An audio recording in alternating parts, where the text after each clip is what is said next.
বিজয় দিবসের পটভূমি।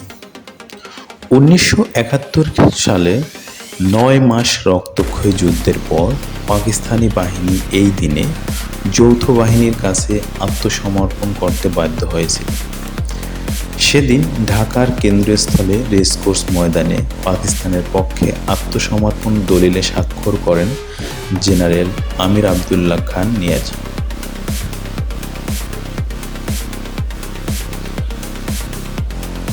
তিনি যৌথ বাহিনীর প্রধান জেনারেল জগজিৎ সিং আরোরার কাছে আত্মসমর্পণ করেন। এই আত্মসমর্পণের অনুষ্ঠান বাংলাদেশ মুক্তিবাহিনীর উপসর্বাধিনায়ক ও deputy chief of staff group captain Abdul Karim Khandakar উপস্থিত ছিলেন। তবে মুক্তিযুদ্ধের সর্বাধিনায়ক জেনারেল ওসমানীকে উপস্থিত রাখা হয়নি।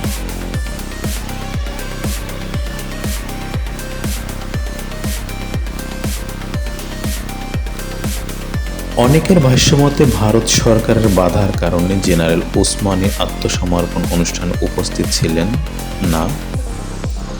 আত্মসমর্পণ দলিলের ভাষ্য ছিল বাংলাদেশ বাহিনী general office commanding in chief lieutenant general Jagjit Singh আরোরার কাছে পাকিস্তানি পূর্বাঞ্চলীয় সামরিক কমান্ডার বাংলাদেশে অবস্থানরত পাকিস্তানের সকল সশস্ত্র বাহিনী নিয়ে আত্মসমর্পণে সম্মত হল।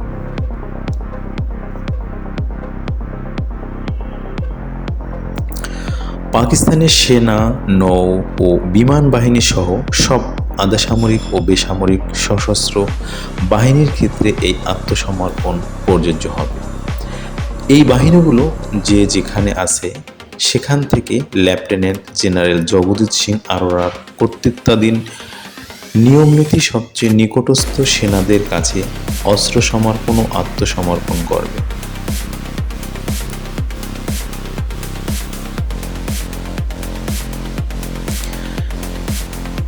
এই দলিলে স্বাক্ষরের সঙ্গে সঙ্গে পাকিস্তানের পূর্বাঞ্চলীয় সামরিক কমান্ডার লেফটেন্যান্ট জেনারেল আরোরার নির্দেশের অধীন হবে। নির্দেশ না মানলে তা আত্মসমর্পণের শর্ত লঙ্ঘন বলে গণ্য হবে এবং তার প্রেক্ষিতে যুদ্ধের স্বীকৃত আইন ও রীতি অনুযায়ী ব্যবস্থা নেওয়া হবে।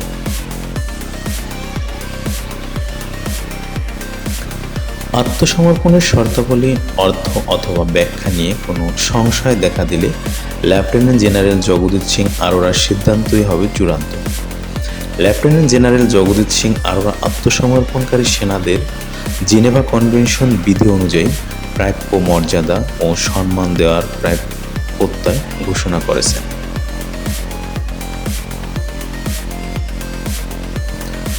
আত্মসমর্পণকারী পাকিস্তানি সামরিক ও আধা সামরিক ব্যক্তিদের নিরাপত্তা ও সুবিধার অঙ্গীকার করেছেন।